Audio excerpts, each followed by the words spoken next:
Well, guys, you know that I do much better when I have some clear defined goals for the upcoming month. So today I'm going to talk about goals and intentions in my home and my homeschool for the month of August.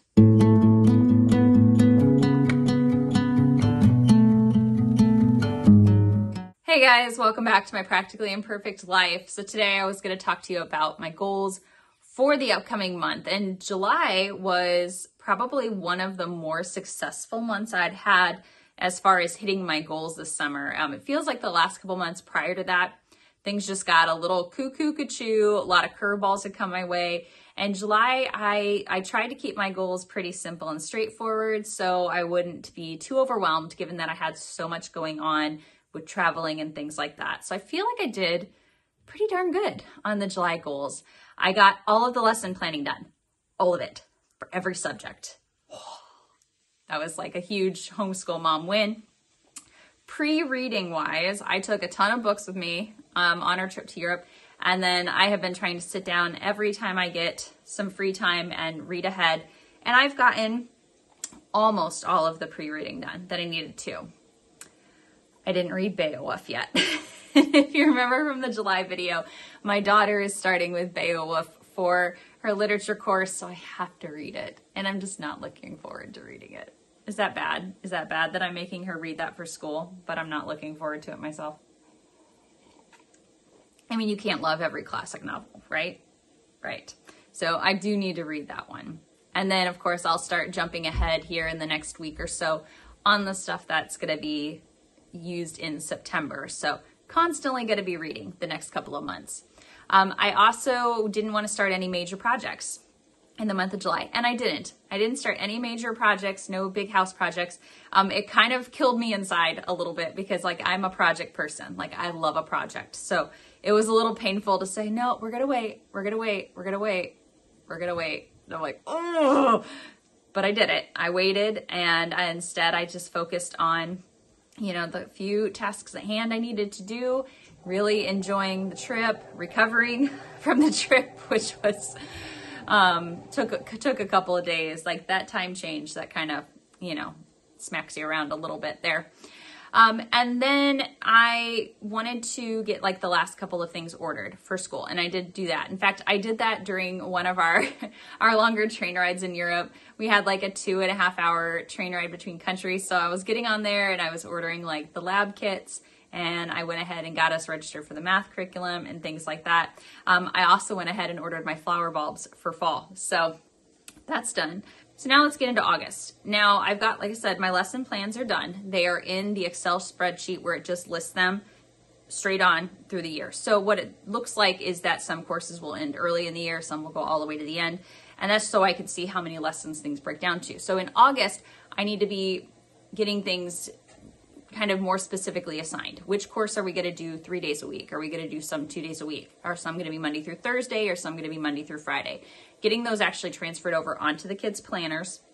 So that way they have at least the first 2 weeks of school planners kind of printed out and ready for them. And getting those final things ready. So worksheets that might need to be copied off for different courses. Getting the playlists ready for their guest hollow curriculums. That's where I go and I like bookmark things for the week that I want them to watch. Getting things like the German work copied and ready to go, being really ready to teach that. And then just kind of flipping through those first couple of lessons to make sure that I am familiar with the things that are being covered initially. So again, when they come to me with help or when I'm going back to grade, I'm not seeing that stuff for the first time. I want to make sure that I'm aware of what it is they're doing and I'm prepared to help them for those things. So that's kind of a big part of my last minute prep. We still have a few weeks till we start school, so I think I'll have plenty of time to get that done. The second homeschooling goal has to do with the PSAT and the SAT. So my oldest is a junior this year in 11th grade. And while the PSAT is not something that's like necessarily required, there is scholarship opportunities for taking it. That's how you can get, I believe it's the National Merit Scholarship. And it's kind of a good intro into what the SAT is going to look like.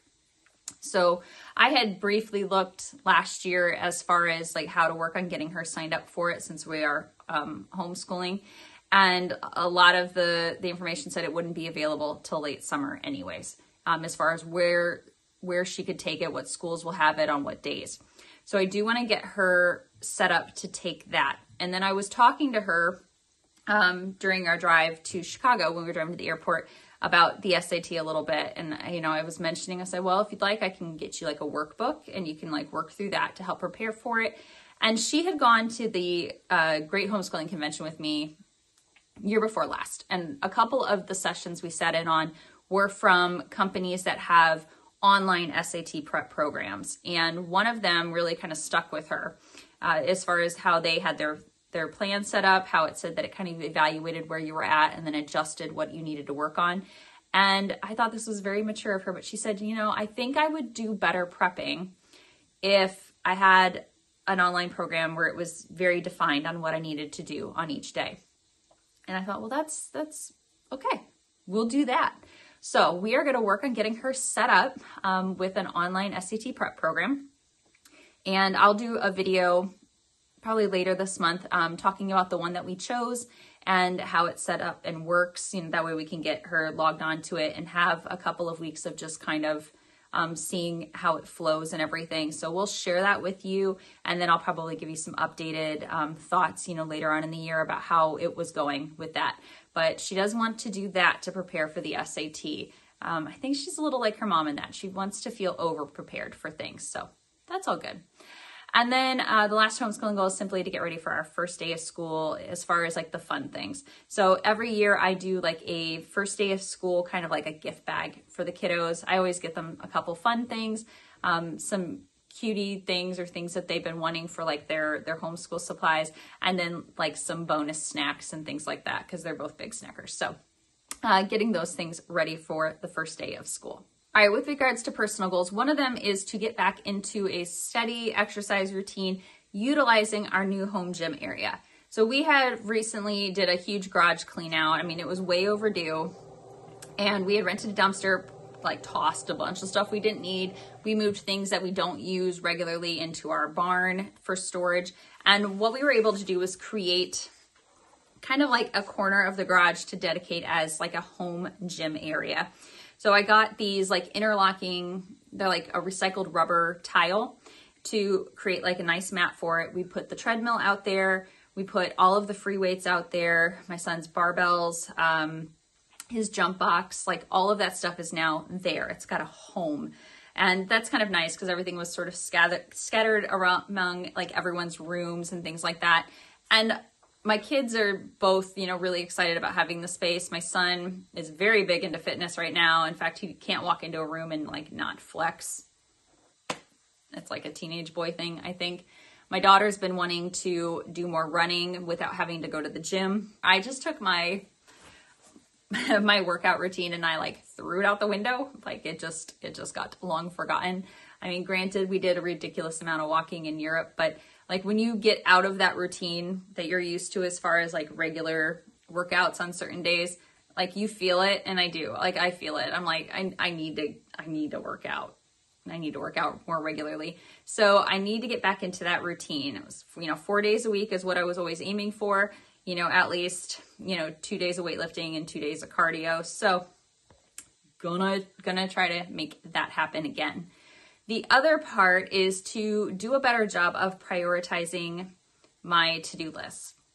So every day I write out a to-do list, and then I have a whiteboard on my, like above my desk, where I have kind of like a list of kind of like the things that are going to need to be done. Like anytime I think of something that is going to need to happen, I write it up on that whiteboard. And then my goal every day is to like pull things onto my to-do list to do.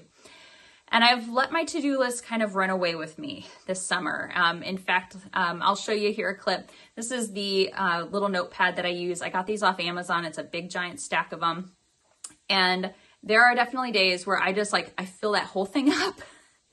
And then then it's overwhelming when you fill it up all the way and it's just so many things. And then you don't get them all done. And then you freak out because you're not getting them all done. And part of that is that I've let myself slip as far as prioritizing. And I need to be more discerning with what things, need to be done on that day. What are the critical things that have to be done? And getting just those put on the list. And then if those things are done, then go back to my, my big giant list of other random stuff and then say, okay, let's pull one of those onto the list. And I think by doing that, I think by, trying to really hone in and shorten the to-do list each day, one, I will do a better job of getting them all done. And two, I won't feel so overwhelmed by all of the things that I need to do. And there's always a lot, between homeschooling and my baking business and, the house and the garden, like there's always a lot going on, and not all of the things need to be done right now. And I just got to remember that. Okay, for the home, in July I had talked about getting started on preserving, and I did. I got a ton of pickles canned in July. We had like just dozens and dozens of cucumbers come off the vines all at once. And August is going to be a continuation of food preservation. I am actually currently getting jars cleaned and sanitized like as I'm filming, because I have more cucumbers that I'm going to pickle up. I have a ton of green beans that I'm going to start canning. And then I was out in the garden yesterday and the tomatoes are starting to change color. So they're finally going from green to that light red, and then they'll deepen up, and then we will have tomato sauce and salsa to do. So really going to continue on with food preservation there. My kids have asked if we can go to the apple orchard that we live near once kind of the apple picking season starts. They'd love to get some bushels of apples. They've both asked about making applesauce and apple butter. So we will definitely be doing that. And I'm really going to work on, getting them involved with the process of it, because it is a lot of work. It's a lot of work to get stuff preserved. And, no, it's not like I'm saving money with this, right? Like when you add up the cost of everything that goes into having your own garden, like I'm really not saving money versus going to the store, but I know where my food came from. I know it didn't have anything added to it that I don't want added to it. There's just something to be said for like knowing where your food comes from, and the fact that it's fresh. So that is what we're doing with the garden produce. Then of course I am going to start a project. Because I didn't start a major house project in July, so August it needs to happen. And our August focus is our front porch. So you've probably seen it like briefly in the background when I've done like garden tour videos, but our porch leaves a lot to be desired. It used to have like the old black, like metal railing, like the columns, and then it had like actual railing. Well, we've gotten the railing taken out for the most part, but like to get the metal columns replaced with wood columns. And I haven't quite figured out yet whether or not we're going to like take them out and then put a solid column in. I've been watching some videos on how to wrap them, wrap the columns with wood. So it's it looks like a wood column, but it's got the metal on the inside. The ceiling needs to be like painted or bead boarded. And then, of course, we have trim work that needs to be painted and gutters that need to be replaced. So I really like to get that done, touch up paint on the front door, touch up paint on the brick wall, and just kind of have it ready to go, because I know I'm going to want to do a big kind of like fall porch display. I've got all of these pumpkins that are going to come out of the garden. I've got dried corn stalks that I'll have. And it'd just be nice to have it looking, just nice and done. And I've been staring at it for years now going, we need to do this, we need to do this. So that is my August big project, to get that done. And then one more home goal is to actually get some fall crops planted. So there are some things that kind of peter out, as you go through the summer. Like we grew broccoli and we harvested tons of broccoli. In fact, I've got bags and bags and bags of it in the freezer to pull out and use through the year. But the plant just eventually like tired out. So I pulled up the broccoli, got a space there. I know that we're going to try to get some garlic in this fall, which will, it has to winter over. And then next year I'll have a garlic harvest. Looking at some like short season crops. So if we plant early August, we really have about 60 to 65 days before we will get hit with frost.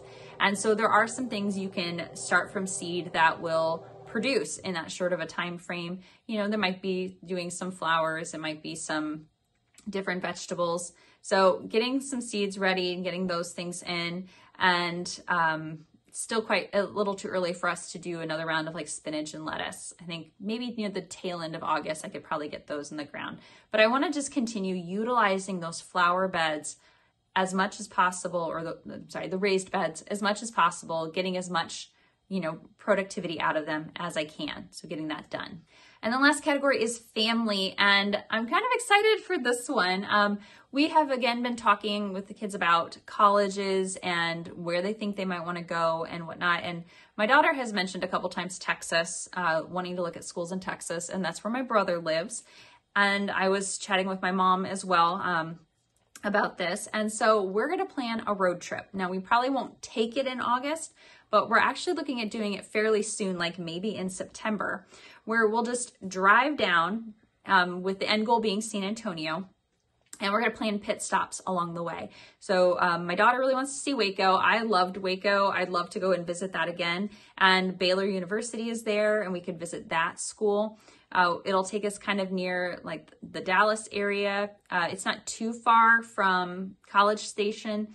And so I've given her the task of looking at schools that would be kind of along the road we would take. So we'll kind of be near Little Rock, again, Dallas, San Antonio, Waco, College Station. I told her, go on, look for schools that kind of hit those things that you're looking for. And, she knows what golf level she wants to be kind of the minimum.